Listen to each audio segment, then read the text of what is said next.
bank teller. That's for that lousy waitress and crappy coffee. And this is for you.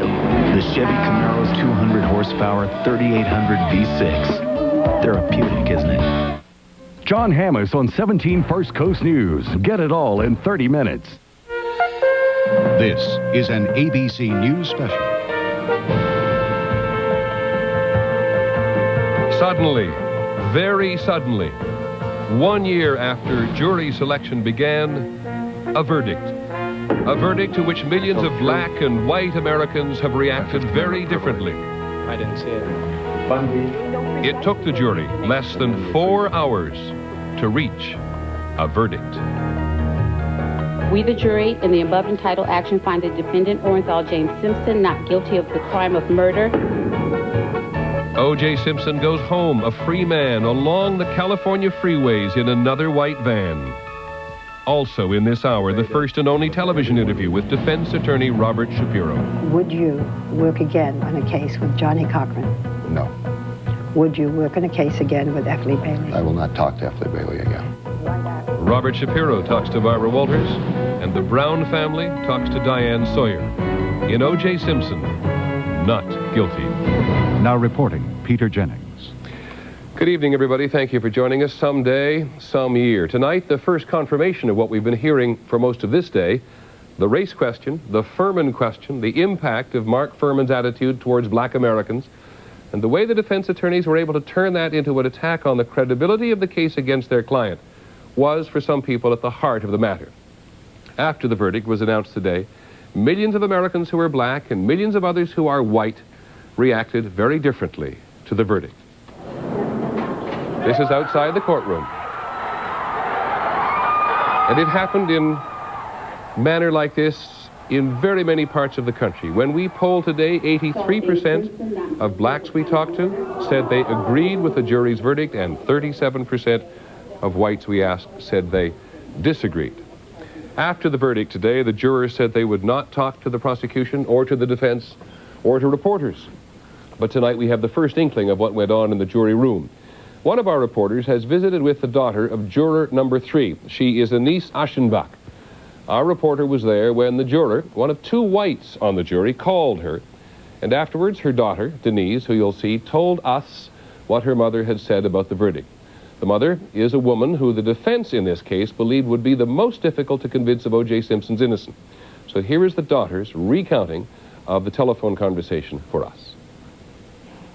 And she said, I think he probably did do it, Denise. And I don't know what I said. I think I said something like, gosh, you're kidding me, you know? She said no. And she's crying at this point, so I'm trying to understand what she was saying. So I said, well, why? You know, what happened? What was the thing? And she said it was because there wasn't enough evidence. And I said, why? And she said, because of Mark Furman. I feel sorry for both sides. They have my sympathy. Come on. But we made our decision. Brenda Moran, juror number 7, who has said nothing else today except no comment on the question of deliberations themselves.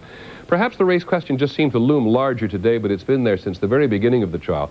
When we began to poll over a year ago, whites and blacks were very divided on whether or not O.J. Simpson was guilty, and they're even more divided when the guilty verdict was finally annulled and the innocent or acquittal victory came in today. We have a number of people to talk to about the case this evening. We are joined by 2 regulars to begin with, Peter Aronella from the University of California, Los Angeles, and Leslie Abramson, the noted defense attorney in Los Angeles. I'd like to ask both of you, if I may, by starting, how you react to Gil Garcetti, starting with you, Leslie. The district attorney saying today the jurors made this decision based on their emotion, not on the facts. Oh, every time the prosecution disagrees with a verdict, they call them emotional rather than factual. It's an insult. And other juries who have made decisions in complex and difficult cases have been similarly insulted by Mr. Garcetti and other prosecutors. I think it's the duty of an officer of the court, which Mr. Garcetti is, to accept the verdict of a jury that he not only chose, but he had a jury selection expert with him and his troops to choose them. Peter Arenella, it seemed that many members of the prosecution team today were trying to reach beyond the jury decision to the community at large. Do you think so? Well, I think for Mr. Garcetti's political purposes, he has to put a good color on this very, very bitter defeat. And one way of doing that is by reminding people of his own commitment to the fight against domestic violence. And I think that's why he started his statement by that appeal to women who are in abusive relationships. That was the best foot he could put forward. Okay, come back to talk to you both a little later in the broadcast, but to come back to this question of the race card, some people call it. A great many black Americans think it's offensive to call it the race card. We've tried not to use the phrase. But certainly the question of race came up today when Robert Shapiro gave his only interview to Barbara Walters. Mr. Shapiro, you said in the beginning that race would not be a determining part of this case, that you would not play the race card. The race card was surely played. Barbara, my position was always the same, that race would not and should not be a part of this case. I was wrong. Not only did we play the race card, we dealt it from the bottom of the deck. It has been a very divisive day in this respect, or one perceives that it's been a very divisive day, with black Americans reacting quite fervently in some cases, at least those we have seen on television or heard from via the press, and many whites around the country appearing to be quite deflated by the decision. ABC's Michelle Norris has taken a look at this subject today. All right, back on the record in the Simpson matter. 10 a.m. Los Angeles. Outside this courthouse and all over the city, Angelenos hold a collective breath. Oh, the juries are coming out. A long 10 minutes pass, and then...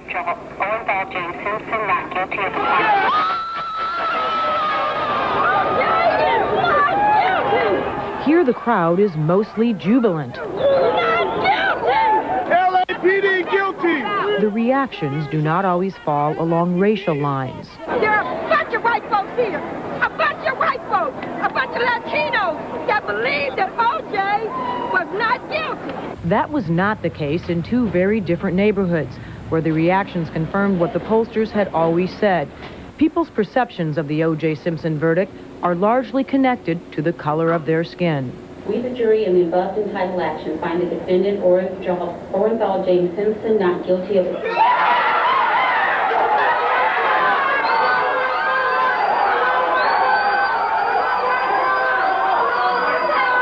To understand why so many patrons in this restaurant were literally jumping for joy when the verdict was read, you must first understand that so many in this city's black community simply don't trust the criminal justice system when it comes to meting out justice to black defendants. Regulars at the Boulevard Cafe cheered for the former football hero as if he had scored the touchdown of his life, a victory, they said, that sent a strong message about police who live above the law. If they had the evidence, they should have not messed with it. If there was two gloves at the Bundy crime scene, you should have left it there. Don't try to implicate somebody if they wasn't there. There were 9 African Americans in the box.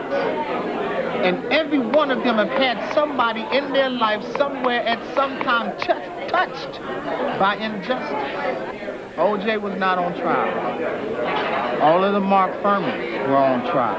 LAPD and their racist mentality was on trial. Everything that Daryl Gates gave birth to was on trial. It was apparent early on that race would be a key factor in this trial. A majority of African Americans polled believed O.J. Simpson was not guilty. However, here in Brentwood, about 10 miles and a world away from Baldwin Hills, the majority white population had a different view and a totally different reaction. All right, Madam Foreperson, you've had the opportunity to review the verdict forms. Are they the same forms that you signed, and are they in order? We brought a TV to the Juice Club, where patrons began watching the verdict with a poker face, only to be shattered. We, the jury, in the above entitled action, find the defendant, Orenthal James Simpson, not guilty of the crime of murder in violation of Penal Code Section 187A, a felony upon Nicole Brown Simpson. Granted, they were sequestered for a long time and they haven't been exposed to what we have, but God. So that you can afford a big shot lawyer and have a lot of money for the case, you can get off with anything. You know what? Johnny Cochran will be a rich guy. He will make a fortune. He will get lots of clients now, and I hope that he can sleep at night because he got a double murderer off the case who's going to go home and feel happy. And what about his kids? How can he even look at his kids? This afternoon, a residue of bitterness settled among the people here. A sense that justice is as much a casualty in this case as the victims themselves. I think it's absolutely appalling. It gives me no faith in the jury system whatsoever. The verdict may have resolved the question of one man's guilt or innocence under the law, but it has also revealed, perhaps laid painfully bare, two solitudes of race in Los Angeles. The jury has spoken. They did the right thing. I think it's a disgrace. I'm shocked. Such were the divisions in many parts of the country today. We're joined now by three gentlemen to talk about this, two attorneys and a reporter. On the left, Jack White, a senior editor at Time magazine. Next to him, James Curtis, the deputy district attorney in Riverside County, California, and William Moffat, a criminal defense attorney from Virginia. Jack White, let me start with you and then kick it to your two colleagues there. Why do you think black and whites have reacted so differently today? Well, I think this is a case that taps into two age-old mutually reinforcing paranoias that blacks and whites have had about each other, that dating back to the days of slavery. Blacks are so suspicious of white motives that some of them believe, for example, that AIDS is a genocidal plot cooked up by the CIA. Whites are so suspicious and fearful of blacks that white women will clutch their purses tighter when a black man in a business suit simply gets on an elevator with them. When you have that kind of a background, and you have a case like this in which a black man is accused of slitting the throats of two white people in a city that blew up in one of the worst race riots in this country's history just 3.5 years ago, after a bunch of cops were set free by a jury from which blacks were left off, I think it's just natural. And it was interesting to hear Mr. Shapiro's remark earlier today that he would not have played the race card. I don't see how, in a case like this, he could have avoided playing it. He may have made that statement before he knew anything about Mark Furman. Let me hold you up there and ask James Curtis from Riverside County, who's out there with you as well. Mr. Curtis, you know what a lot of whites are saying today? The jury just voted for one of the group, one of the family. Sure. What do you think? Well, I don't think that that's necessarily so. I think that notwithstanding race, despite race, the issue here has to do with the LA Police Department. It has to do with the practices of the LA Police Department. It has to do with Mark Furman's throughout the country and police practices that mimic this type of insult to everybody. It's not just an insult to black people, it's an insult to everybody, and I think that this is what the repudiation of the evidence in this case was symptomatic of that. That's what it meant. Mr. Moffat, do you think that many white Americans were predisposed to find O.J. Simpson guilty? Well, I don't know. I think they were... Hang on just a second. Did we get you plugged in? Go ahead, please. We can't hear you for a second, so I'll come back to you as soon as I connect the sound. Let me ask the question to James Curtis. Do you think whites are predisposed to think that Mr. Simpson was guilty? I don't really think that this predisposition issue is an appropriate analysis. I think that the more relevant question, the thing that's really more meaningful, is what people's respective experiences have been. There are a lot of white people who have had some bad experiences with officers. There are a lot of black people, and historically black people, we have had negative experiences with law enforcement and the criminal justice system. I think the more appropriate question is what the background is. I think to talk about it along strictly racial lines is inflammatory, and I think it does a disservice to the entire issue. Jack White, a senior editor at Time, used to work here at ABC News, a valued colleague. Do you think this is a reaction which is going to endure beyond today? Are we seeing a today reaction that'll dissipate? No, I think this predated the Simpson case. I don't think the Simpson case has created a new division between the races so much as it has illuminated and inflamed one that pre-existed it. And I think that we're going to continue to have cases of this sort unless we act very, very quickly to try to address some of the points that Mr. Curtis just mentioned. The tendency among white Americans, and I think the thing that infuriates blacks so much, is to diminish the impact of the Furmans, to treat them as though they were merely rotten apples in a barrel that is simply sound. Most black Americans believe that the barrel itself is what needs to be repaired.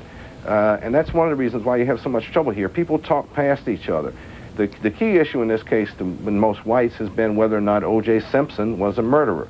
To most blacks it has been whether or not the system that brought O.J. Simpson to trial was itself a corrupt system that had been was fatally contaminated by racial bias. Well, many thanks to both of you, and my apologies to Bill Moffat from Virginia for not being able to connect with him.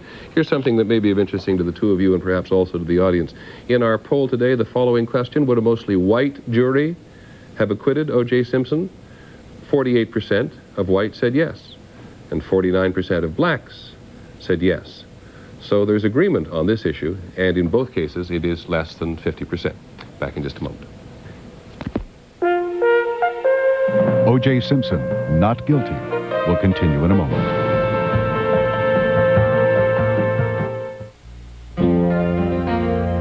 Ford introduces the all-new Taurus.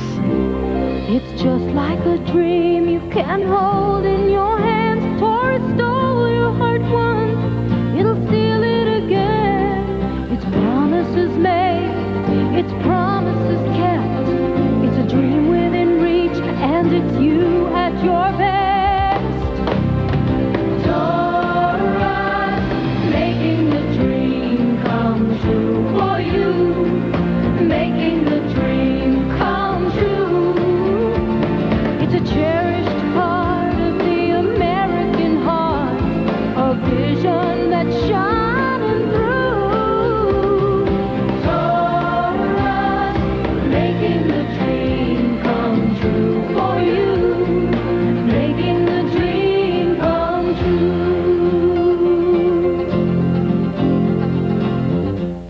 Introducing new Colonel's Crispy Strips from KFC. Juicy all-white meat chicken freshly prepared with our special extra tasty crispy recipe. Now you can get 3 Colonel's Crispy Strips, mashed potatoes and gravy, coleslaw and a biscuit, all for just $2.99. From the creator of T2 and Aliens, it's the turn of the century. I'm the magic man. He sells other people's lives for entertainment. Straight from the cerebral cortex. You're there. You're feeling it. But now, through the eyes of a murderer, It's a setup. he's uncovered a conspiracy. You know how high up the food chain this thing goes. And they've discovered him. Strange Days, directed by Catherine Bigelow. Rated R. Friday, October 13th at theaters everywhere. Does your bra have a time limit? Introducing 18-hour satin and lace with cushioned comfort straps. It's full support that's endlessly comfortable. 18-hour. Lingerie for real life. Thursday, things take off for the Monroes. His father called the president and said, "Hey, pal, I'd like my boy to drive the next one." But the shuttle mission's on the verge of disaster. They've got air for 6 hours. James isn't coming back. The Monroes, Thursday on ABC. We said at the beginning there was much more to the Barbara Walters interview with Robert Shapiro. By way of introduction to this, perhaps remind you what many black commentators have said to us in the last 12 or 24 hours, that before June 12, 1994, O.J. Simpson was no particular hero to African Americans, but in the course of this trial he's become very much black again, certainly enhanced by the regard that Mark Furman exhibited for black Americans, and then made much more so by the defense attorney, Johnny Cochran. With that in mind, here again is Barbara Walters' interview with Robert Shapiro, the only interview he's given. Mr. Shapiro, are you surprised at the verdict? I'm surprised at how quickly the verdict came back. This is a case where everyone in the world had an opinion, and no one seemed to be able to agree. And the fact that this jury not only reached a unanimous decision, but reached it instantly, I think was a surprise to everyone in the courtroom. Do you think there was one defining thing that won the case? Was it the glove? Was it the time period? No, I think it was a critical overview of all of the evidence. First, everyone had described this as the most bloody crime scene they'd ever seen, and that the perpetrator should be covered with blood. There was no evidence of that. There were no scratches on O.J. Simpson. We took him in for a medical examination immediately, and there was no evidence of any struggle whatsoever. And then you have a detective who was caught lying on the witness stand, but reasonable doubt on every key piece of crucial evidence. You've been called the architect of the defense team. You were the first one hired by O.J. Simpson. It was the day after the murders. What was the strategy then? Did it hold? The strategy was consistent immediately. O.J. told me, I didn't do this, and let's do whatever we can to find who did do this. Initially, I wanted to hire the best forensic people in the world, who were witnesses who generally work for government agencies and testify for the prosecution. So you got them on your side? Immediately hired Michael Baden and Henry Lee, the two best in forensic science, and had them out here within 24 hours. Who hired Johnny Cochran? I did. Johnny Cochran was hired not just because he was a good lawyer, but because he was black? Combination of both. Mr. Shapiro, you said in the beginning that race would not be a determining part of this case, that you would not play the race card. The race card was surely played. Barbara, my position was always the same, that race would not and should not be a part of this case. I was wrong. Not only did we play the race card, we dealt it from the bottom of the deck. But if you were in charge of the defense, did it just get away from you? What happened? Well, the trial aspect of the case changed, and Johnny Cochran was in charge of the overall strategy of presenting the defense that had been done and created earlier on. There was, of course, a great deal of controversy about Johnny Cochran comparing Furman to Hitler and racism to the Holocaust. How'd you feel about that? I was deeply offended. To me, the Holocaust stands alone as the most horrible human event in modern civilization. And with the Holocaust comes Adolf Hitler. And to compare this man in any way to a rogue cop, in my opinion, was wrong. Did you tell Johnny Cochran how you felt? Yes. What did he say? He said, you're entitled to your opinion and you can express it. Did you know that he was going to do this in his summation? No, I did not. It was a surprise to you? Yes. Do you think Johnny Cochran's summation had an effect on the jury's verdict? I don't believe so. I think this jury, early on, had doubts about this case. Did you try on the glove before O.J. Simpson did? Yes, right before their glove expert was testifying, he was examining the glove. And what did you conclude? They didn't fit me well. And so I went back and compared my hand to O.J.'s, which was probably 1.5 times the size of my hand. His hand? His hand. And I knew instantly that the glove would not fit. So, of course, you knew that when O.J. Simpson tried on that glove, that it wouldn't fit. There was no chance. I walked into the lockup and I said, you're going to be asked to try on these gloves. They will not fit you.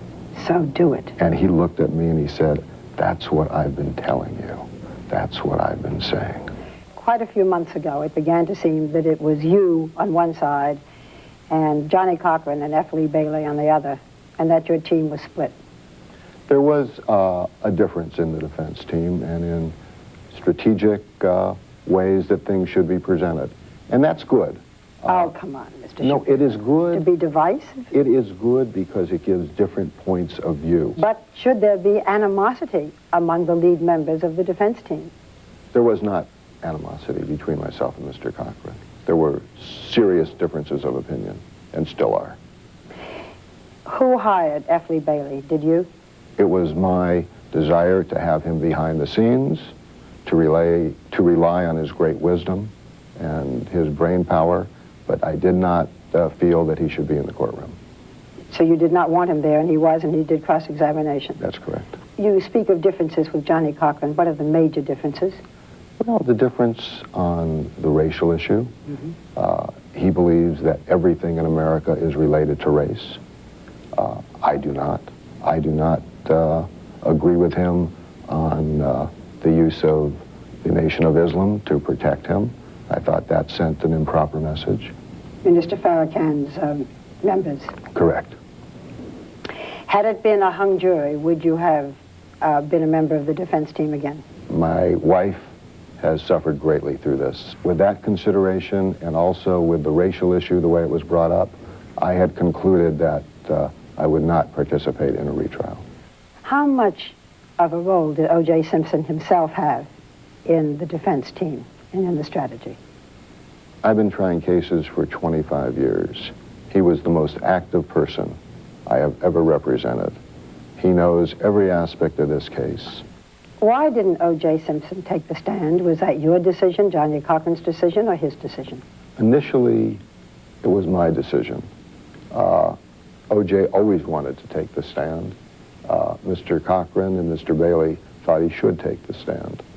If O.J. Simpson testified and made one mistake, he would be convicted. He would be? Convicted. You couldn't take that chance? And we couldn't take that chance. I couldn't take that chance, and that's what I advised him. What do you think of Judge Ito in this case? Judge Ito gave us the most important thing in this case, and that was the right to talk to the jury. Before the trial? Before the trial. In jury selection, Mr. Cochran and myself spoke individually to every juror for a significant amount of time. And because of that, we were confident that we had a jury that would be fair and impartial.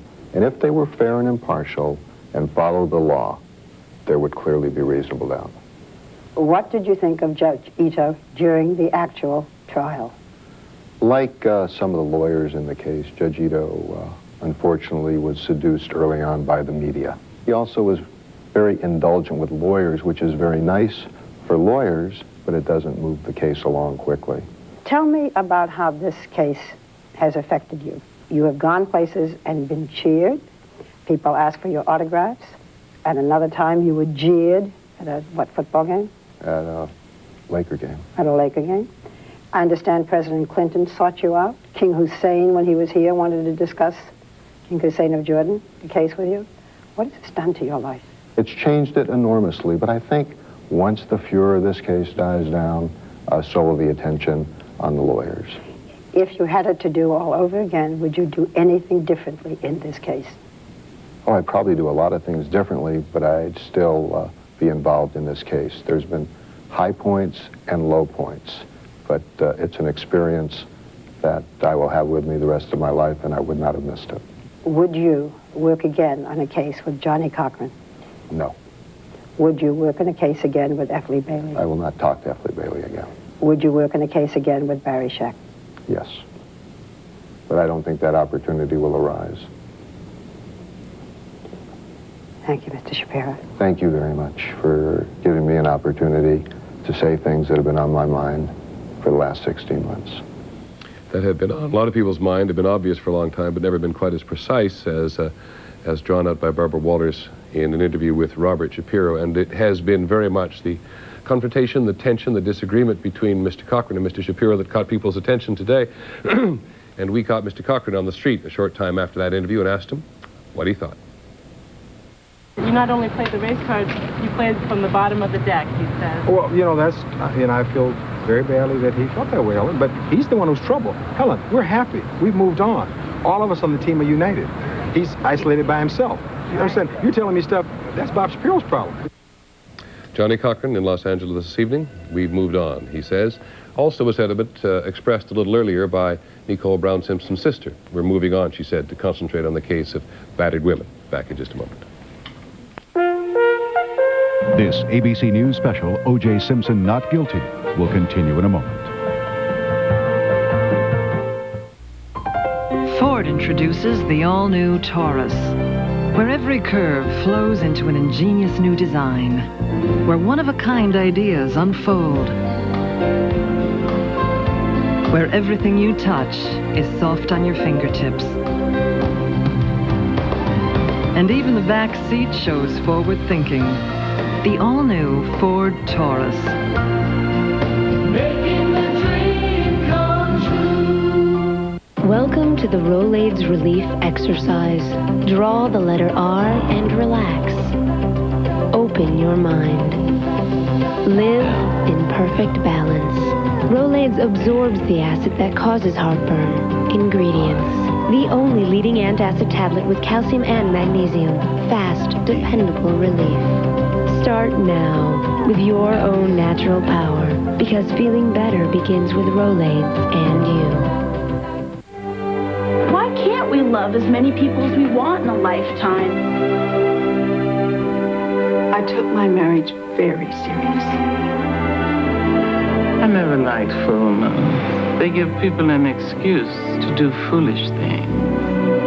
I'm young. I'm supposed to do foolish things. Sometimes you have to break the rules to keep the book alive. Winona Ryder, How to Make an American Quilt. Rated PG-13. Starts Friday at theaters everywhere. In the spirit of Italian generosity, the Olive Garden offers you the never-ending pasta bowl, just $6.95. Choose your favorite from our special Olive Garden pasta menu. Then mangia. Enjoy as many free refills as you want. Choose from spaghetti and meat sauce, creamy fettuccine Alfredo, and many more delicious never-ending Olive Garden favorites with free soup or salad and breadsticks. The never-ending pasta bowl, only $6.95. For a short time at the Olive Garden, where generosity is a way of life. Hello, sweetheart. I need some flashlights right now. Face paint, so bold. Stunning toolkits, velvet plungers, and body-hugging copper mold. You are the first place I always try, 'cause just like Eve, you have a softer side. Come see the softer side of fear. Thursday, meet Bob, family man, farmer, terrorist. Murder and intimidation, $1 million heist. From the mouths of America's most dangerous terrorists, what goes on inside their minds? Men who love America so much, they kill. The Hate Conspiracy, Turning Point, Thursday. Sunday, Bruce Willis, a private eye with a death to avenge. Damon Wayans, an ex-football hero with a score to settle. Team up to fight corruption if they don't kill each other first. Willis. Wayans, The Last Boy Scout, Sunday on ABC. Parental discretion advised. Still to come, Diane Sawyer with the family of Nicole Brown Simpson. When O.J. Simpson, Not Guilty, continues. After this from our ABC stations.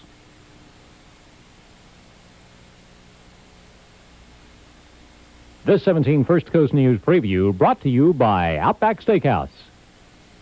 Coming up tonight at 11 on 17 First Coast News. Good evening, I'm Tori Ryden. Did jurors in the O.J. Simpson murder trial make the right decision? Jurors acquit Simpson of 2 murders. The First Coast has some very definite opinions. You'll hear them. Police put a face on a mystery rapist ravaging the north side of Jacksonville.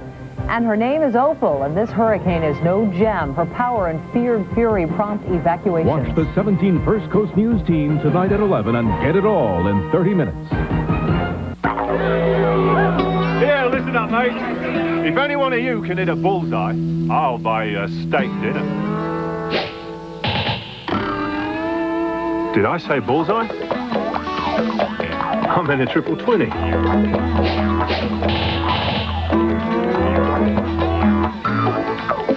Did I say triple 20? For a meal that hits the spot every time, get to Outback Steakhouse. Did I say blindfolded?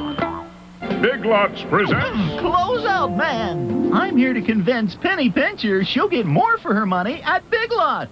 And she's one smart shopper. I'm ready, chubby. Well, the closeout price is my kind of price. Here's more proof. Get a GE cordless phone with 10-number memory, not $50. Closeout price $29.99. And an 8-inch reusable blinking pumpkin, not $10, just $4.99 at Big Lots. So come and get it. The Simpson verdict. How is it affecting the First Coast? Tonight at 11.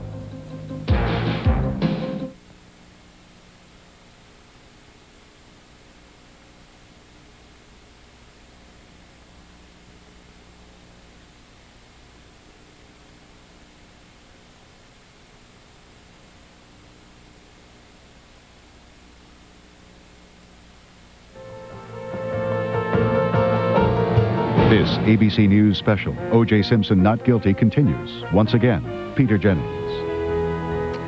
Welcome back to our coverage of the O.J. Simpson trial, which is now over.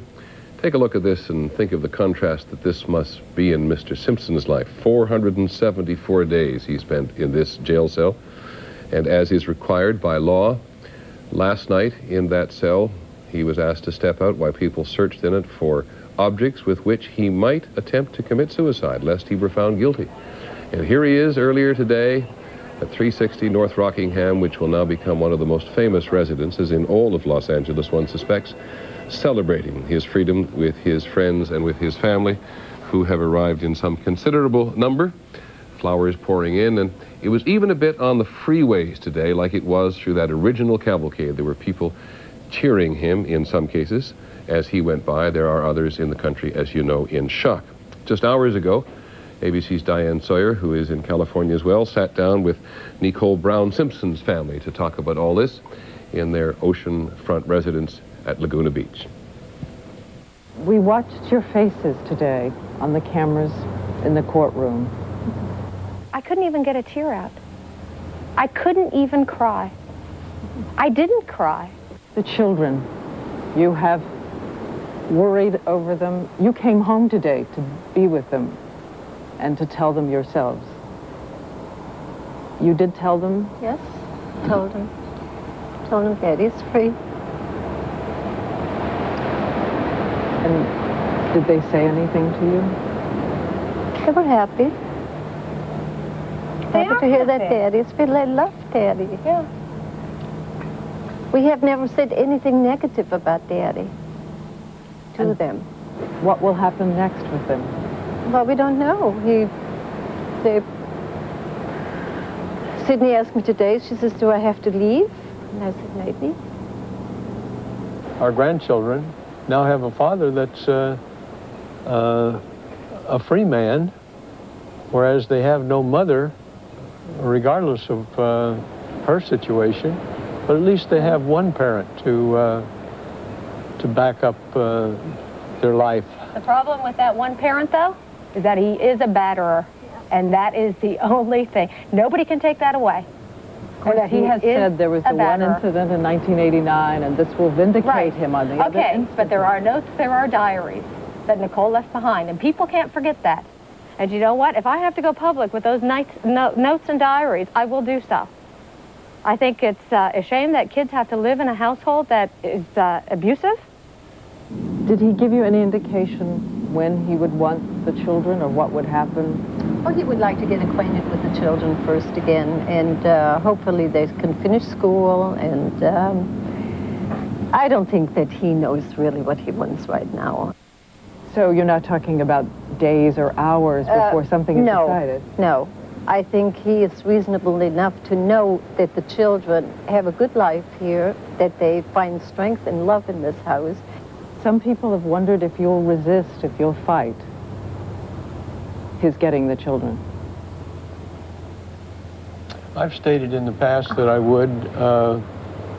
The verdict today sort of hit me differently, and we're still in a wonderment area, if you will, but we gain nothing by fighting. Infighting in a family is never healthy. Right, only the children suffer. The kids would suffer, and that's the main thing that we want to avoid. I'm going to continue in my fight against domestic violence, and I'm going to put people like him to justice. I think people out in the country are wondering if you feel betrayed by the justice system. You know what? The justice system, I think, has betrayed a lot of battered women. And I think the justice system needs to change. The justice system has failed a lot of people in the past. We're not the first people that it has failed. Will your heart be heavier or lighter tomorrow morning? We'll wake up with the children tomorrow morning, and we'll take them to school like we do any other day. Yeah, life goes on. What did you remember about Nicole today? Again, I won't say it. I will. OJ's going to kill me, and he's going to get away with it. Her words to you? Her words exactly. He's going to kill me, and he's going to get away with it. Denise Brown, who's always been the most outspoken member of the family, and at least in public the bitterest, and her parents trying to get beyond this. There may be some question as to whether or not the children will go back to Mr. Simpson in the immediate future. There's not even any indication tonight that he's actually been in touch with them. But as you know, the Goldman family, you surely have heard that the Goldman family has a civil suit against Mr. Simpson, which is yet to be gone through, which may be long and arduous and expensive for all concerned, and may, in fact, involve a question of where the children will live. Here's how the Goldmans were reacting today. Juror number 1, as to count 1, is this your verdict? Juror number 2, as to count 1, is this your verdict? Juror number 3, as to count 1, is June this your verdict? 13th, 94, was the worst nightmare of my life. As to count 1, is this your This verdict? is the second. Juror number 6, as to count 1, is this your verdict? This prosecution team didn't lose today. I deeply believe that this country lost today. Justice was not served. I and my family will do everything in our power to bring about the kind of change that won't allow what happened today to ever happen to another family again.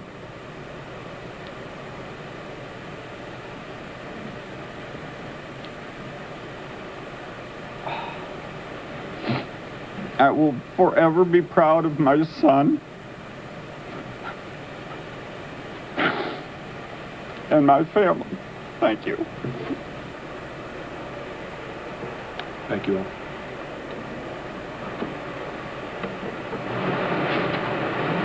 This is the sadness, of course, of the victim's family, and people all around the country share it. And in a moment, we will share as best we can, or as best we've been able today, with the happiness that the Simpson family feels that he has been acquitted. But just before that, to talk briefly to our legal affairs correspondent, Cynthia McFadden. Cynthia, in the wake of this trial, during this trial, enormous amount of conversation about whether or not there's going to be reform in the jury system.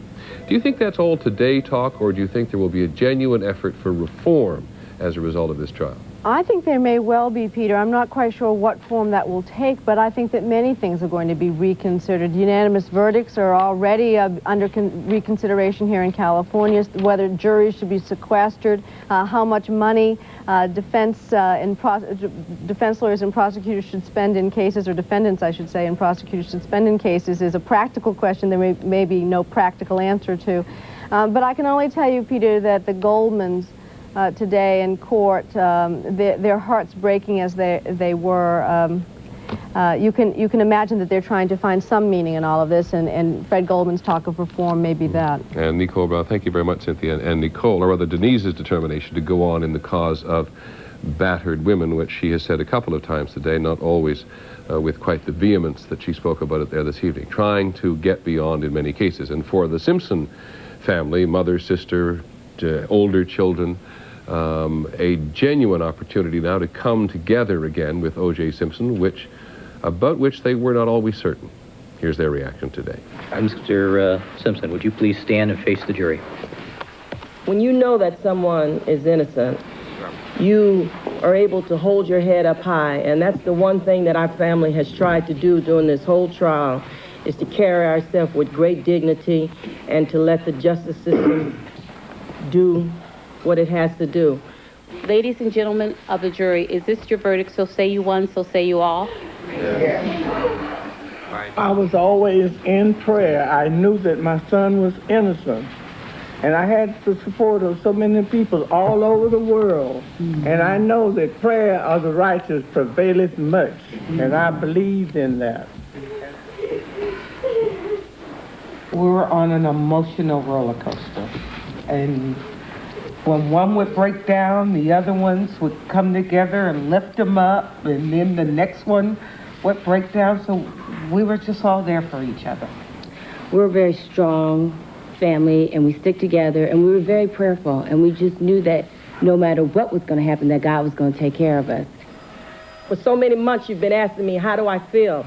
And I tell you, I just feel like dancing a jig, and I just want to thank you guys. A statement from my father. I'm relieved that this part of the incredible nightmare that occurred on June 12, 1994 is over. But when things have settled a bit, I will pursue, as my primary goal in life, the killer or killers who slaughtered Nicole and Mr. Goldman. I can only hope that someday, despite every prejudicial thing that has been said about me publicly, both in and out of the courtroom, people will come to understand and believe that I would not, could not, and did not kill anyone. You will all notice, many Americans will notice, the undeniable power of faith for the members of the Simpson family. What got them through it? They all said it today. God got them through it. As for the future, hard to tell for Mr. Simpson, but his closest friend, Robert Kardashian, has been speaking to Barbara Walters. Mr. Kardashian, you left that courthouse today with O.J. Simpson in that white van. It was reminiscent in a way of the Bronco ride. What was it like, that ride back? It was very exciting, Barbara. We left the courthouse in a van. We had a van in front and a car behind us, and people were stopping along the freeway. They were yelling, they were screaming, there were signs. Good things? Good things. We saw a few bad things, but predominantly the good things outweighed the bad, I would say, 1,000-to-1. People cheering like the Bronco ride? A lot of people cheering. They were even on overpasses cheering. What has the atmosphere been like at Mr. Simpson's house today? Who is with him? What are they all doing? You've been there all day. His family is with him, his older children, his mother, his sisters, friends, attorneys. It's as you can imagine, a very, very touching time, a very cheerful time for a man who spent 15 months in prison and was found innocent. Has Mr. Simpson talked to his two little children, Justin and Sydney? I was just leaving the home when he had placed a call to them, so by now I'm sure he has, but I was not present when he did so. Listen, you are one of O.J. Simpson's closest friends. Did you ever say to him, O.J., did you do it? Yes, I did. I looked him straight in the eyes. He was in jail, and I said, O.J., I'm going to ask you a question. And he said, what? And I said, did you commit these crimes? And he said, I did not. I am innocent. I did not commit these crimes. And he started to weep. And Barbara, I have been in business with this man. I have known this man for 25 years. He has never lied to me, and I believed him, and that's why I've been by his side throughout this whole ordeal. What does Mr. Simpson plan to do now? It's a good question, Barbara. His life is in total turmoil, as you can imagine. You have to remember, he's been locked up for 15 months. He doesn't know what the atmosphere is like out in the world, so he needs time to get his life together. Is he going to write another book? That I don't know. Yes, you do. He probably will, but that'll be in the future. What about pay television, pay-per-view? O.J. has a lot to say. He wants to tell the public his story, and I'm sure you can expect him to be telling that story very soon. On television? Yes. Pay-per-view? Probably so. Mr. Simpson said that he was now going to try to find out who murdered his wife and Ron Goldman. How does he expect to do that? He feels very strongly about finding the killer or killers of Nicole and Ron. The task is overwhelming because, as you know, every day that goes by since the time of the murders, it makes it that much more difficult to find who did this crime. But he wants to find out as badly as anybody else. How is Mr. Simpson going to try to find out who the real murderers are, if they are out there? Is he going to spend more money? Is he going to hire detectives? Are you going to be involved? What's he going to do? He is going to spend more money. He is going to hire detectives. There were a lot of leads that we don't feel were followed up on in this case. We're going to follow those leads. Do you or does Mr. Simpson have a theory as to why these murders were done? We do not. We are at a loss, but we're going to find out. With this kind of a day, you're very gracious to come into us. Thank you, Mr. Kardashian. Thank you, Barbara. My pleasure. Robert Kardashian talking to Barbara Walters. By way of contrast, every member of the prosecution team said today that they did not look for other suspects because they thought and still do think that they had a perfectly strong case. The jury, of course, didn't think so. Back in just a moment. Hi, everybody. Siskel and Ebert give To Die For 2 big thumbs up. It's movie making at its best. Did you get the gun? Yeah. The New York Times calls it an irresistible comedy. A wicked delight. Did you get those kids to kill your husband? To Die For is sexy and richly comic. You gotta do things ordinary people wouldn't do. 4 stars. Very, very funny. Today was a hot one. Nicole Kidman is To Die For. Rated R. Now in New York and LA. Starts Friday at theaters everywhere.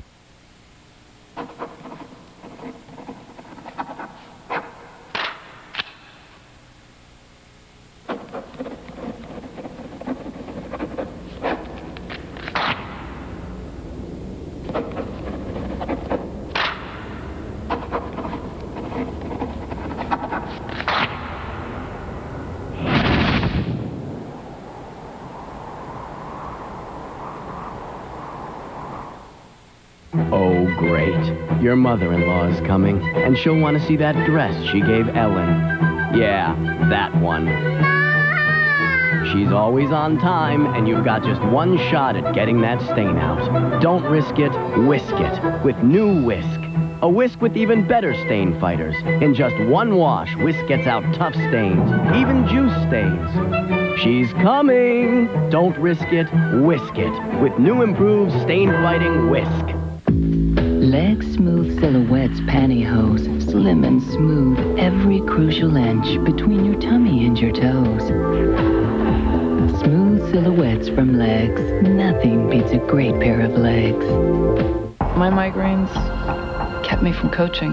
There's help for migraine. Research has given doctors new understanding about migraine. They can diagnose it better and provide effective treatment programs. Call your doctor today. Things are much better now.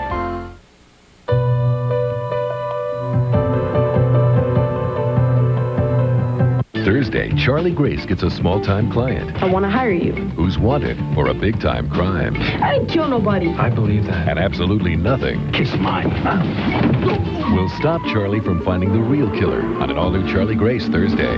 Murder One is twice the drama ER is. I will be watching this instead of ER. At the same time as ER, I'll have to tape ER. ABC has the real must-see TV. I would rather watch Murder One. The best new show of the year. Murder One moves to Thursday, October 12th on ABC. Watch Murder One and tape ER.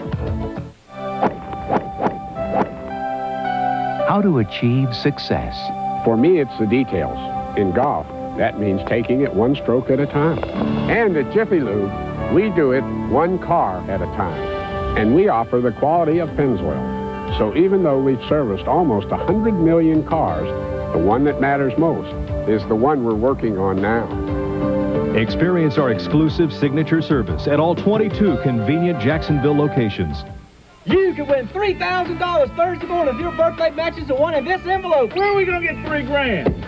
From me, the Birthday Fairy. Just tune your radio to Rooster Country 107 at 107.3 FM. Listen Thursday morning at 7:20 for your chance to win $3 grand. Right? Right. Rooster Country 107. Fun, continuous country favorites and free money. Somebody's going to win $3,000 Thursday morning at 7:20 on Rooster Country 107. Nice outfit.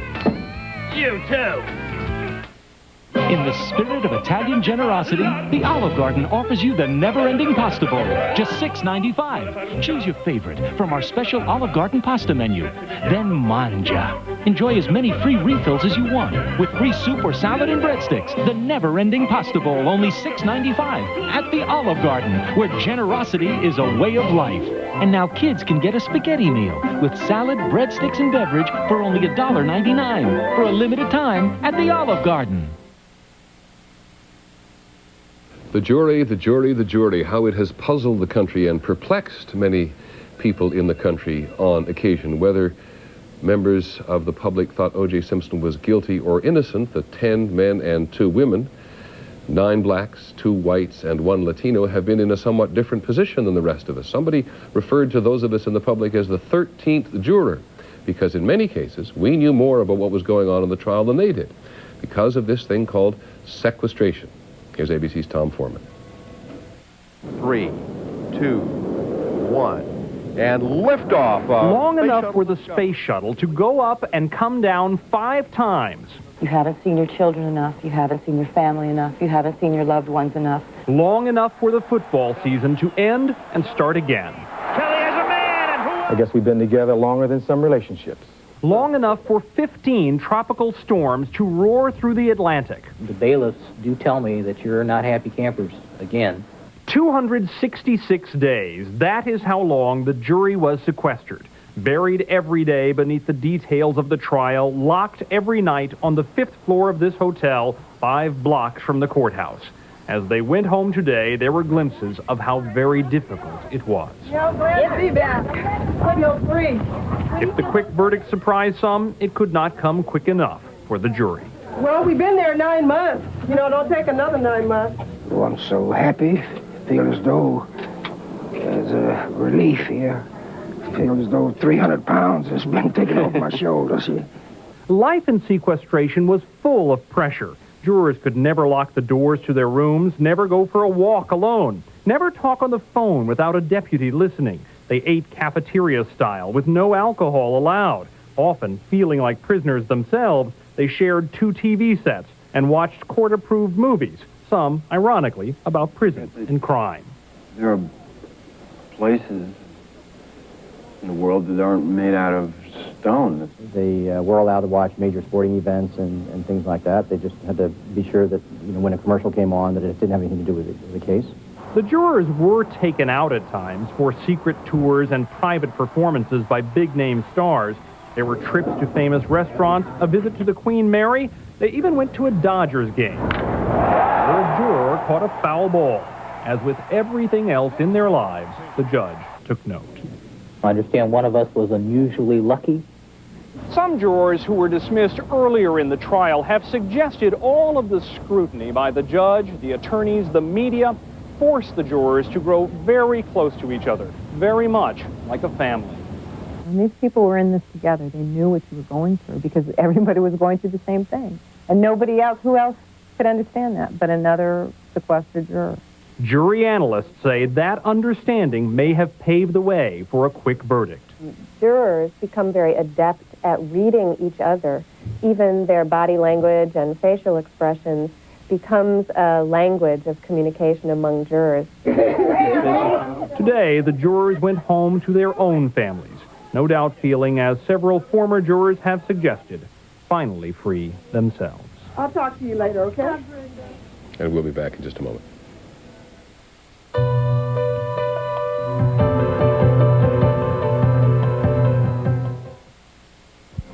Now, the aftermath. The verdict in the O.J. Simpson trial draws disbelief and critical analysis. The trial triggered heightened awareness of domestic violence. Will the verdict change that? Plus, a First Coast woman receives the greatest gift of all, the ability to talk. The news is next.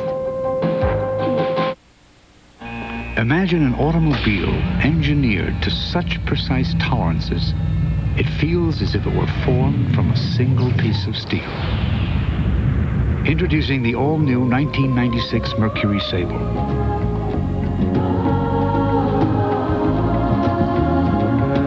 The all-new Mercury Sable. Imagine something better. Imagine yourself in a Mercury.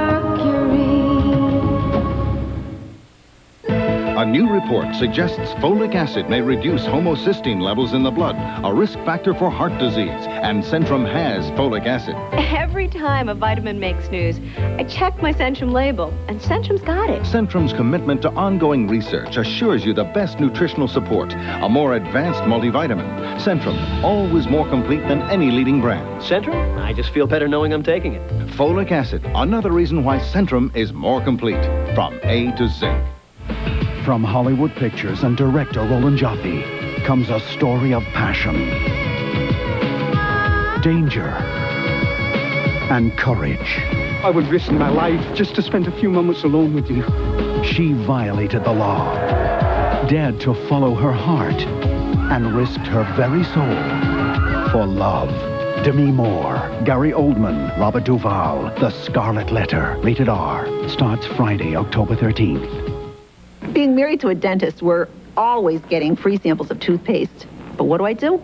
I buy Mentadent. Mentadent has all 3 ingredients dentists recommend most for the care of teeth and gums. Fluoride, baking soda, and peroxide. These are the ingredients my husband recommends. On your toothbrush, into your mouth, as you're brushing, you can feel bubbles everywhere. Hundreds of bubbles all over your mouth, giving you a fresh, clean feeling. Mentadent's accepted by the American Dental Association.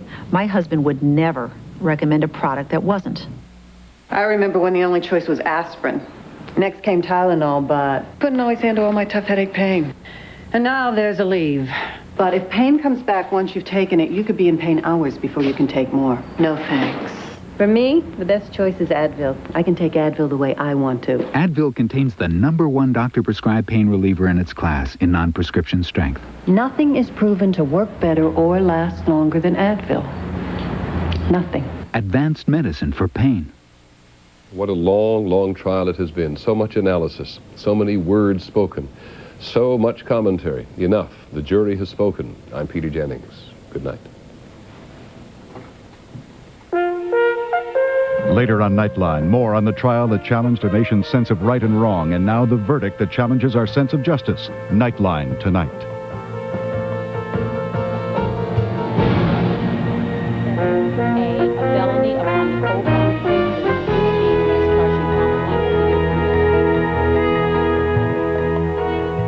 This has been a special presentation of ABC News. More Americans get their news from ABC News than from any other source. The American Broadcasting Company, ABC. You're watching 17 JKS Cable 9 Jacksonville. Now, get it all in 30 minutes.